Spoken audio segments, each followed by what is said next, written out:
Yoga kere luminan Luka Kristo kotonga ijaon bobo yesi lolo o program wokolo Inyamat luke moyo program lo igeono ni aparit ipupun Akirot naka Lokasuban na isingareni kinoni aparit naka lolo aso kwana ageotu kedaili panyara otu emoyo Lokasuban opuko iwok teteroni pedori airar keda misikin Akirot oke. Kokiror kapapa kalokoku kalemola gayon kikote nepenen. Lokasuban papo pedori kiere kota iselamikin jo kanuka paritina naka lolo kanuka ena kinetina kaijar na ijaikini jo so. Ilipi lolo tetere jo ingarakini so orautu au misio kasomsine ikosikere nuena kitos ekon kiror aibuses. Ingarakinai so tetere iya pie duchka jo koto manoro tinikosi kere ilipson ukere kanuka Yesu Kristo loka polon kosi kikote nepenen. Aso kwana apuputu evangeli loelo monit koto mana ovangeli loka Mariko isula uni ikokoroni tomona uni toni itomona kanyangon. Emamei hienabu kodo kariteto makuj di mara engolo ke dokuni koto makuj ngesi okoko loke tunganan. Kwape kolo ki kaja kinia Musa emunuka moding ibusa kinito koko loke tunganani da ai kaja kinio kwape kwangin. Tetere ngini tunganan yeni yuni nges kojasi kaijar na kaikarukere. Na arai komina Lokasuban kwa pin kwa nata abu koenak hokokuke lo teluna tetere ngini tunganani yeni yuni nyes kinyeki ni auliori konye kojas kedaijar naka ikarukere. Na arai mam Lokasuban ejukunito kokuke akwapin tetere itelekarete akwapina kiro. Konye tetere itajario akwapin kanuke. Ngini yeni yuni nges mami telekarete akiro. Yeni mam iyuni nges adautu akiro aitelekar. Nara mam abu kiu ekiror loko koku lo teluna Lokasuban.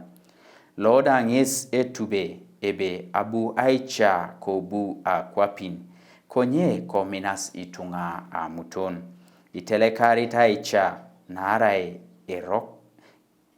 Konye kominas itunga amuton aitelekari aicha narai eroko asomsio kech. Dua Kristo luminan evangeli loka polonuok Yesu Kristo ngesilo kituritetejo Kristo.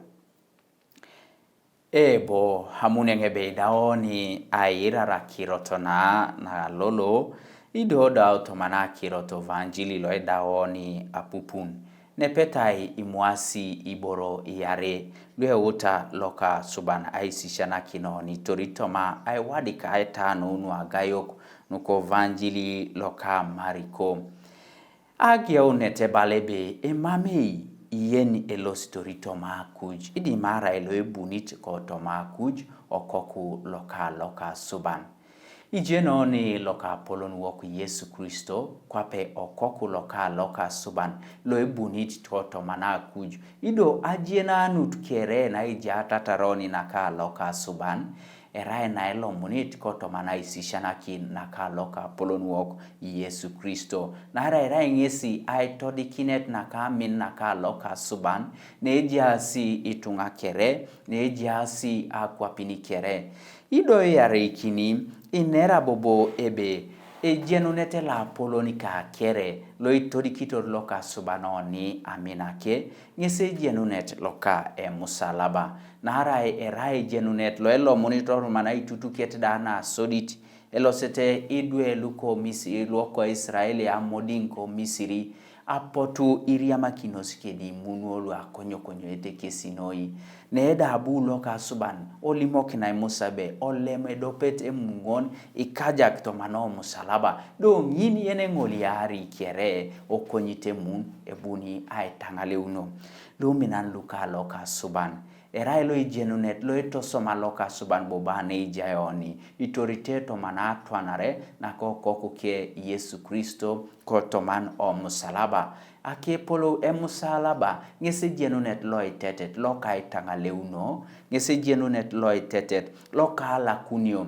Auto mana loketa anwe polo koto maijar nyesi erai jenunet lo kaijar nare nyini yen kerengo liare musalaba ido kiyunite chamuneti bonebe abu Yesu Kristo pala ke jar tetoroni da ipedo radumu na ijar ay mora ijar angin koto manake palabe abu Lokasuban ko mina kwa pininoi tetere ina kinoko kukieda edopet lo teluna tetere ngini tunganani yeni yuni ngesi edumuni ngesi da aijar na tetet ejai aijar toman ayun loka polon wok Yesu Kristo nare balabo bakirot bonebe mam Lokasuban ejukunito koku ke akwapin teterera onlo etubo kina kwapine musago enyameta kiro konye mam erai lo ibuni tetera kwapin edumunete aijar na itetet na idumunon koto mana Kristo erai ne lomonit koto mana itimonu tuke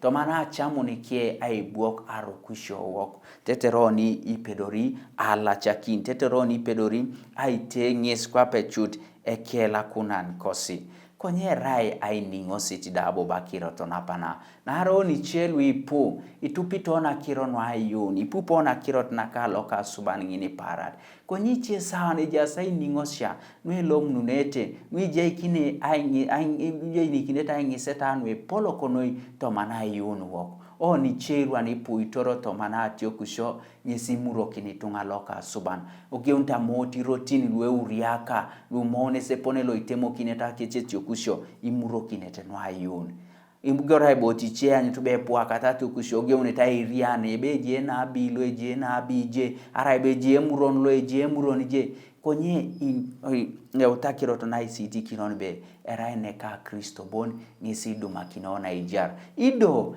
musalaba ara botai ningosia upasi kedi Kristayo duch mamoni pedori arauti Kristayon arai emame musalaba otomana ijarawok mamoni pedora rauni Kristayon arai mamoni mori atwanare keda jarun naka Kristo ngese polo kakere ake polo dobe ingarakini kwana na oni anyune ponelo itea oni ainingosiano kaijarawok mambo boni teiki skwapi kapirin we mama ayuni konyite idoni kwape ainingosiangon kwape aina kinet nelo mutane jai Lokasuban na ijaikinoni anyun aibusiske nari bongo bobona anyun ponla jata taridwe luko Israeli bo apotu kesa iningositingina olomutoma konyeto mana iningositingin ngisibu babu Lokasuban isoma onanwe umo kinanoi narai tomana iningositingin apotu kesi olachakinos tomana iningosit na ke musalaba na ka loka polon wok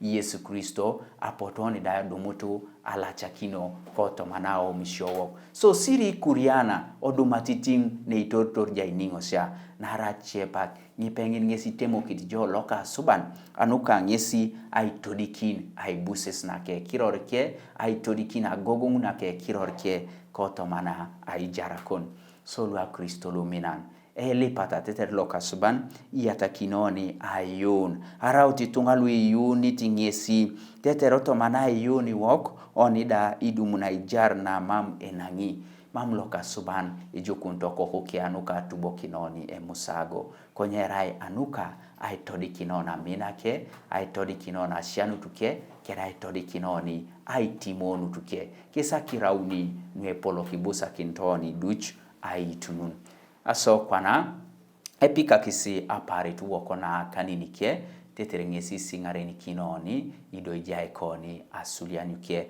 kotomanan wilo saitoro kere Lokasuban papo pedori kere teni irai jolo isianana lo itimono ido lo emina sialamikin sojo kanuka Akiroto na anaka lolo na esiti kiso eponelo epolo ramina koni ne jaiso na harai mamjobu kikurianare ai palo koku konlo telona kanuka la kuniso ilipilolo kaloto tokoto mana mina kon ajeno tashano tukon tetere so mami disibore kere isigui kini kanu ka atupiti jo. Ingarakina iso kede moyolo agayon iyata kisati tinko to manai ningo siakose arauno sikaje na kateni Luka aminakon.